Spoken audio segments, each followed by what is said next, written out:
대법원 이천 사코일 결정은 억울하게 자유를 빼앗긴 사람에게 국가가 어디까지 보상해야 하는지를 보여주는 중요한 사건이다. 이 사건은 형사보상법에 명확한 규정이 없는 경우에도 헌법의 취지를 근거로 보상을 인정할 수 있는지를 다루고 있다. 사건을 쉽게 설명하면 이렇다. 한 사람이 폭력범죄로 징역형과 함께 보호감호 처분을 받았다. 그는 형기를 모두 마친 뒤에도 보호감호 시설에 수용되어 약 6년 9개월 동안 자유를 제한받았다.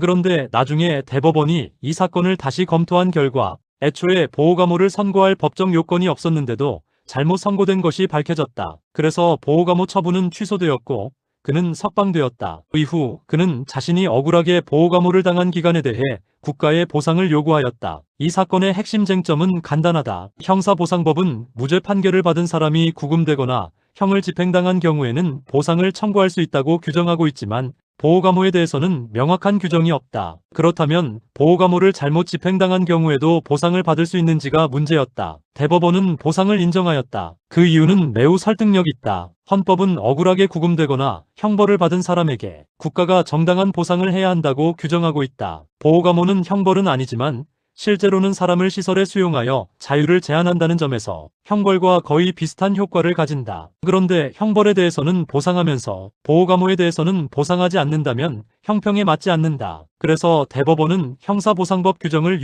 적용하여 보호감호 집행에 대해서도 보상을 인정하는 것이 타당하다고 판단하였다. 이 판결은 헌법적인 의미가 매우 크다. 국가가 잘못된 판단으로 개인의 자유를 제한했다면 그 피해를 책임지고 보상해야 한다는 원칙을 분명히 했기 때문이다. 특히 법에 명확한 규정이 없더라도 헌법의 정신을 바탕으로 개인의 권리를 보호해야 한다는 점을 강조했다는 점에서 의미가 있다. 하지만 헌법적 비판도 가능하다. 보호감호는 원래 사회를 보호하기 위한 예방적 조치로 만들어진 제도이기 때문에 형벌과 동일하게 취급하는 것이 과연 타당한지에 대한 논쟁이 있다. 또한 법에 없는 규정을 유추하여 적용하는 것이 어디까지 허용될 수 있는지에 대한 기준이 모호해질 수 있다는 점도 문제로 지적될 수 있다. 형사법적으로 보면 이 판결은 매우 특징적인 사례이다. 일반적으로 형벌법규에서는 유추 해석이 금지된다. 즉 법에 없는 내용을 만들어서 처벌을 확대할 수 없다. 그런데 이 사건에서는 반대로 개인에게 유리한 방향으로 유추 적용이 이루어졌다. 처벌을 늘리는 것이 아니라